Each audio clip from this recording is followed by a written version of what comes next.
Hi, and welcome to the Black Friday fly fishing extravaganza. Today, we're in Galveston, Texas, and we're fly fishing for flounder.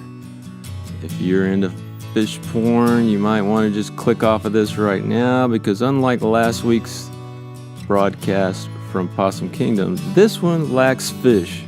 I did get skunked, I'll tell you straight up, just like I always do, not a fish. If you do hang in there, though, you will see some still photos sent in by Danny Scarborough, www.houstonflyfishing.com, at the very end of the video. You'll also find tips along the way and techniques like how to strip your fly when you're fly fishing for flounder, and a couple of other things that you might notice that will help you if you decide to go fishing in the backside of Galveston Island.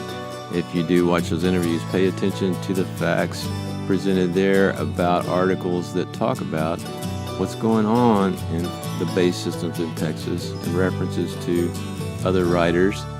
And as always, this is a video that is backed up by words at www.texasflycaster.com. So go to my website, read the words, let me know what you think, and ask questions. I'll be glad to find out the answers if I don't already have. Thanks for watching, and we'll talk to you again soon.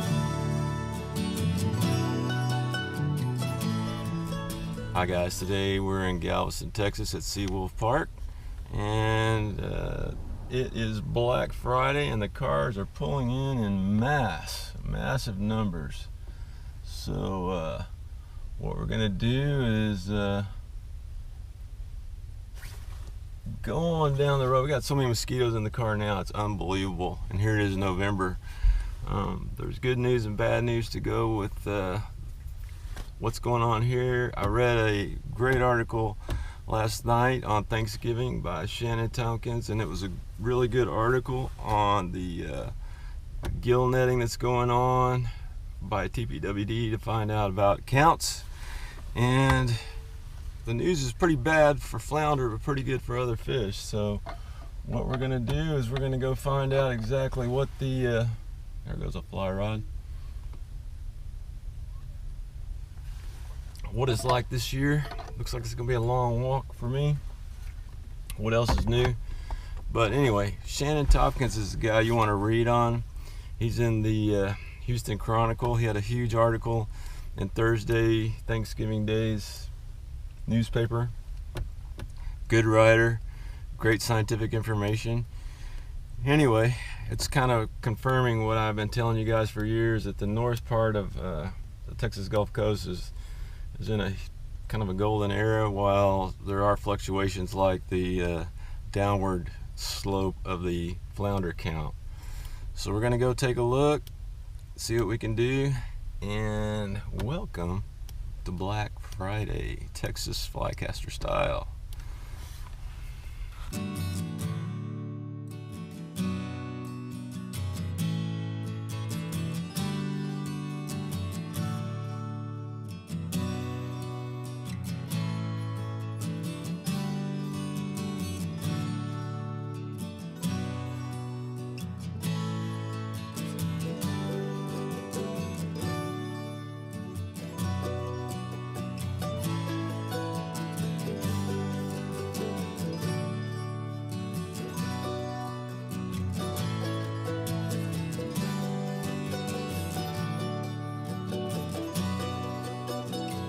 So from the angle on this video, you can actually see the kind of slow stripping motion that you take when you're fly fishing for flounder.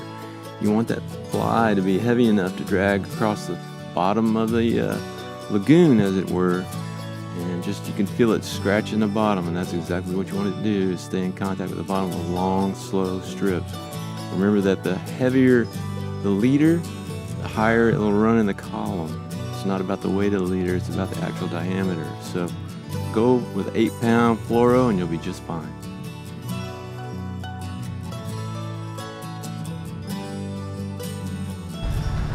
Hey guys, well, as much as we want something like this to happen, there are times when it's just not going to happen. We're out here near Wolf Island, Seawolf Park, and I've been after the flounder, and I'm just not seeing them like I used to.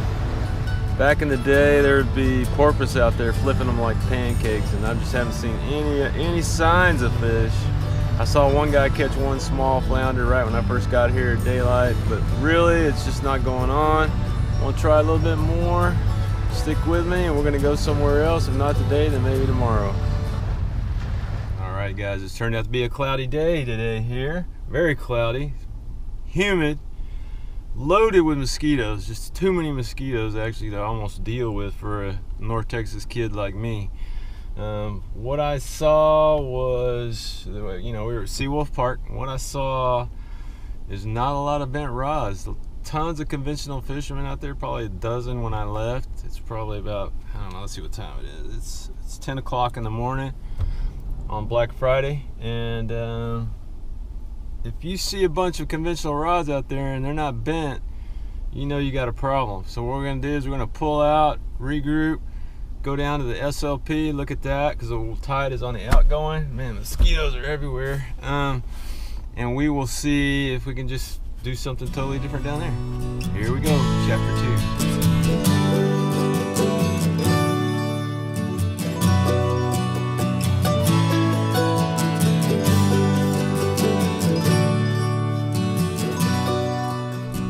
Well guys, that about sums it up for Black Friday.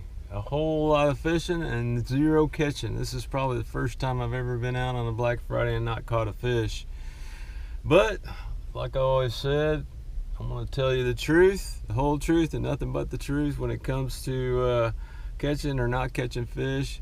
The only variable that I think might have gotten me today was the tide was barely moving. Even though the tide was out when I got started coming in, it's so slow it's hardly noticeable, and we really need moving water to get fish excited and eating disoriented bait. So that's what happened, I think, today. I went from one end of the island to the other. I went from the park, Seawolf Park, all the way down to the SLP and back up here to the jetties at the other same end that I started at. So it's been a long day. Sorry I couldn't show you any fish, but if you have any questions about what I did so you won't repeat my mistakes, if you see mistakes, you let me know. And hope you guys had a great Thanksgiving. We'll talk to you next time.